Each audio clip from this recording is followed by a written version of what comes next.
పరమపావనమైనటువంటి మన భారతీయ సంస్కృతి సనాతన ధర్మంలో విశేషమైనటువంటి క్షేత్రాలు ఎన్నో ఉన్నాయి.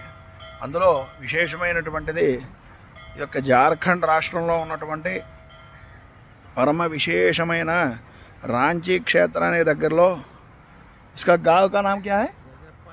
రజరప్ప క్షేత్రంలో రజరప్ప అనేటటువంటి క్షేత్రం.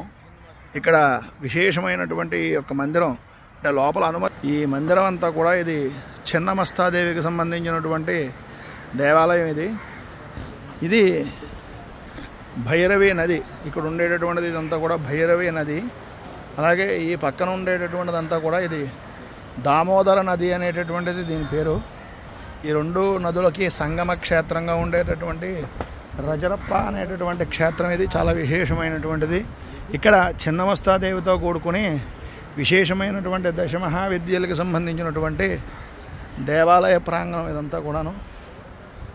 లోపల అనుమతి లేని కారణంగా ఈ రకంగా తీయవలసి వస్తుంది. చూడండి, ఇక్కడ మా చిన్నమస్తా అనేటటువంటిది రాయడం జరిగింది. ఇదంతా కూడా చాలా విశేషమైనటువంటి మందిరం. ఇక్కడ అది శిఖరం అన్నమాట. అక్కడి నుంచి ఇలా దర్శనం చేసుకుంటారు. అది విశేషమైనటువంటి క్షేత్రం, చాలా గొప్పది.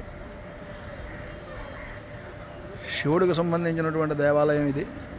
దీని వెనుక భాగంలోనే మనకి చిన్నమస్తాదేవి దేవాలయం అనేటటువంటిది ఉంటుంది. అలాగే ఈ ప్రాంగణానికి దగ్గరలోనే దశమహావిద్యలకి సంబంధించినటువంటి దేవతలు ఉన్నారు. చాలా విశేషమైనటువంటి శక్తి క్షేత్రం. జార్ఖండ్కి దగ్గరలో ఉండేటటువంటి రజరప్ప అనేటటువంటి క్షేత్రంలో ఉంది.